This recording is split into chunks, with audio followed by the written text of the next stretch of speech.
जी,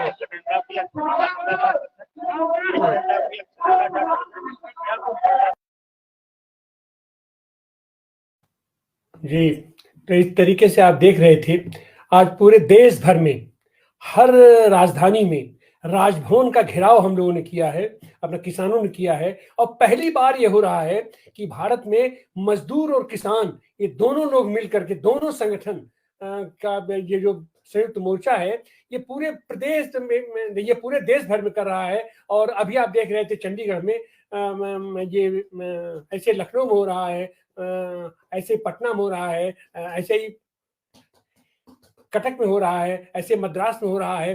पूरे देश भर में राजधानियों को राजभवन का हम घेराव कर रहे हैं। राजभवन का मतलब यह है कि हम सीधे सीधे केंद्र सरकार को बता रहे हैं कि किसानों के हितों पर आप कानून बनाइए जो 1 साल तक 13 महीने तक किसान अब आपके बॉर्डर पर बैठे रहे और तमाम दुश्वारियों को झेलते हुए, आपके तमाम बाधाओं को पार करते हुए उन्होंने एक सफलतापूर्वक अहिंसक तरीके से अपनी बातों को रखने का काम किया और आपने उनको ढाढ़स दे करके, आप उनकी मांगों को मान करके आप उनका आंदोलन खत्म करवाए, लेकिन उसके बावजूद भी आपने धोखा दिया क्योंकि आपकी नीयत ठीक नहीं है, आपकी नीति तो ठीक है ही नहीं है, आपकी नीयत भी ठीक नहीं है और आप ये जो धोखा देने का काम करते हैं, अब ये किसान मानने वाला नहीं है। तो इस तरीके से मजदूर और किसान दोनों लोगों ने नारा दिया है कि कारपोरेट को भगाओ। तुम जो कारपोरेट की नौकरी करते हो हमारे बल पे, किसानों के बल पे, मजदूरों के बल पे, देश की जो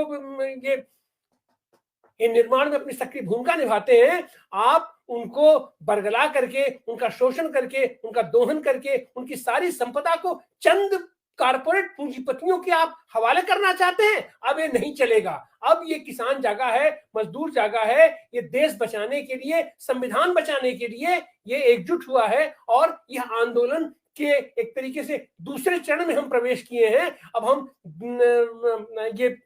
ये पूरे देश भर में जो आपका प्रतिनिधि के रूप में राज्यपाल बैठता है, पर जो कहीं ना कहीं से ये प्रदेश सरकारों को भी ये डिस्टर्ब करने की कोशिश कर रहा है और आपका चाकर बन करके, आपका एजेंट बन करके, आपका दलाल बन करके ये राज्यपाल और अपने केंद्रीय नीतियों को आप थोपना चाहते हैं। अब ऐसा नहीं चलेगा। केंद्र सरकार होश में आओ, होश में आओ, होश में आओ और किसानों के हित में, मजदूरों के हित में और देश के हित में, देश की पूरी जनता के हित में आप काम कीजिए। नहीं तो आने वाले दिनों में 24 में हम आपको उखाड़ फेंकेंगे।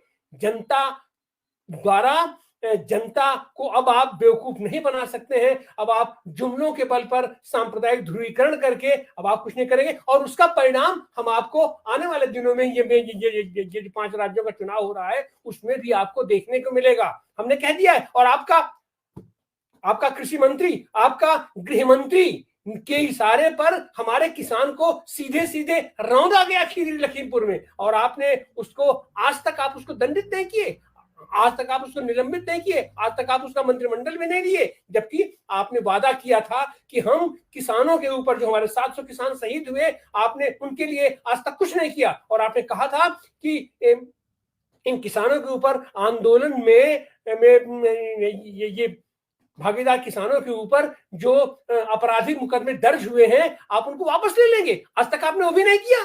तो आप ये जो झूठ पर झूठ बोल रहे हैं, लबार पर लबार बोल रहे हैं, अब हम उसको मानने वाले नहीं हैं। और पिछली बार तो हमने आपको एक तरीके से पहला मौका दिया था कि हमने विश्वास किया था कि अगर आप हैं, हमारे प्रतिनिधि हैं, हमारे वो हैं तो आप उसको मान्य करेंगे। लेकिन हमने देखा कि आपने हमें धोखा दिया, आपने किसानों को धोखा दिया, आपने मजदूरों को धोखा दिया, आपने नौजवानों को धोखा दिया, आपने महिलाओं को धोखा दिया। जो जो बात आप कहते हैं आप कुछ कर नहीं रहे हैं। तो अब किसान मजदूर एकजुट होकर के इकट्ठा है।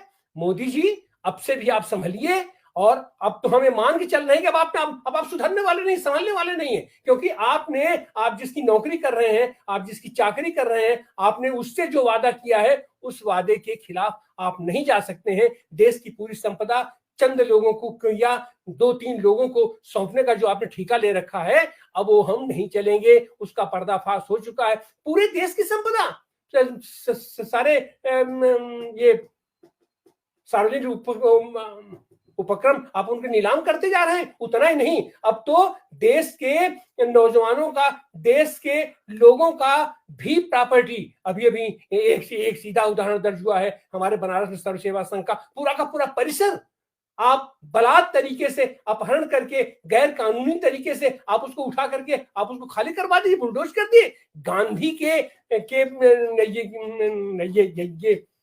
गांधी की तो आपने हत्या की ही थी, गांधी दर्शन को भी, गांधी विचार को भी आप जमींदोज करना चाहते हैं। आप ऐसा नहीं कर पाएंगे।